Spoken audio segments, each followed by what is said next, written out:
शाबाश बेटा, ऐसे ही मेहनत करते रहो। इस बार तुम्हें कॉलोनी में सबसे अच्छे नंबर लाने हैं। मैं नहीं चाहता कि तुम्हारी वजह से मुझे सर झुका के चलना पड़े।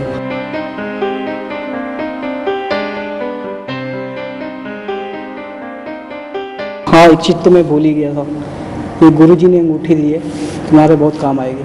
लेकिन पापा ये किस लिए? बेटा बस तुम पहने रहो।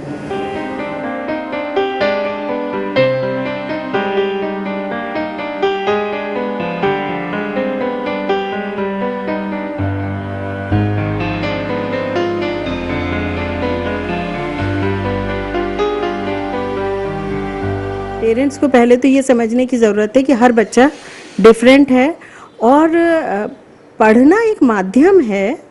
हमारे यहाँ पढ़ाई को बहुत ज़्यादा इम्पोर्टेंस दी जाती है, केवल नंबर लाना इज़ नॉट इम्पॉर्टेंट। और जितने सक्सेसफुल लोग हैं हमारे चारों तरफ, वो नहीं हैं जो कि बहुत टॉपर्स रहे हैं। So I think the parents need to understand कि सक्सेस का मतलब ये नहीं है कि टॉपर्स रहना।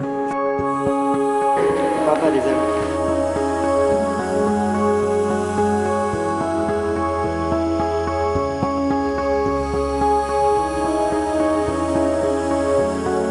सिर्फ 75%।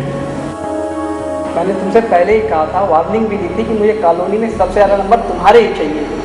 अब मैं क्या मुंह लेके निकलूंगा बाहर कॉलोनी में। बच्चों को अपनी सफलता व असफलता दोनों पर ही प्रोत्साहन की आवश्यकता होती है।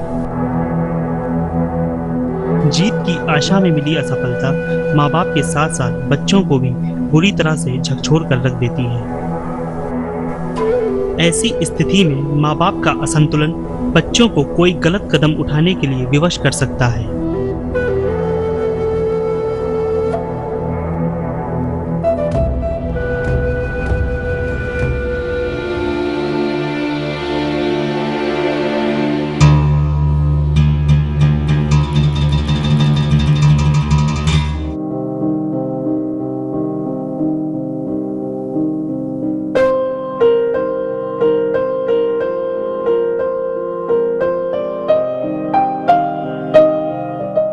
भारत जैसे बड़े देश में जहां लाखों छात्र हर साल कई प्रकार की परीक्षाएं देते हैं, उनमें से कई छात्र असफलता के बोझ तले दबकर आत्महत्या कर लेते हैं।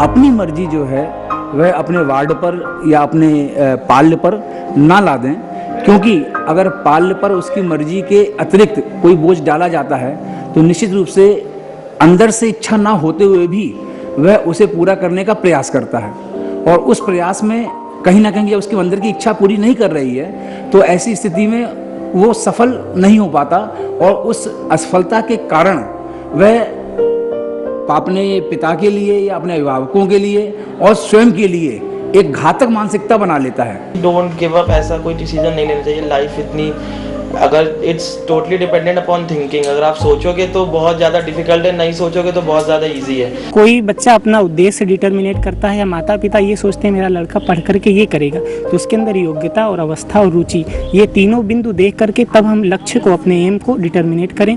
बहुत सारी एजेंसीज ऐसी हैं, बहुत सारे स्कूल्स ऐसे हैं जो पेरेंट्स को एजुकेट कर रहे हैं, क्योंकि सबसे बड़ा रोल तो घर से ही शुरू होता है ना। पेरेंट्स को एजुकेट करना बहुत ज़रूरी है। वो ये नहीं देखते कि हमारे बच्चे की पढ़ने की क्षमता कितनी है, वो कितना पढ़ सकता है, कितना अपने पास समेट के रख सकता है। वो सिर्फ दिखावे की वजह से जो है अपने बच्चों से कहते हैं कि देखो दूसरे का बच्चा इतनी अच्छी नौकरी कर रहा है, ये इतना अच्छी पढ़ाई कर रहा है, तुम ये क्या छोटी छोटी चीज़ें कर रहे हो। तो इससे बच्चा जो है मानसिक उसमें आ जाता है, दबाव में। बच्चे की जो खूबियों को पहचानिए कि वो किस फील्ड में जा सकता है, कहाँ एक्सेल कर सकता है, उसका दिमाग कहाँ है, उसका दिल कहाँ है, और फिर आप उसमें उसको एक्सेल करने के लिए हेल्प करिए, तो हर बच्चा एक सक्सेस स्टोरी निकाल सकता है। किसी भी चीज का जो एक रास्ता आपने सोचा है, एक ही रास्ता नहीं होता। जब आप चौराहे पर पहुंचते हैं तो किसी भी गंतव्य तक पहुंचने के लिए एक नहीं अनेक रास्ते हैं।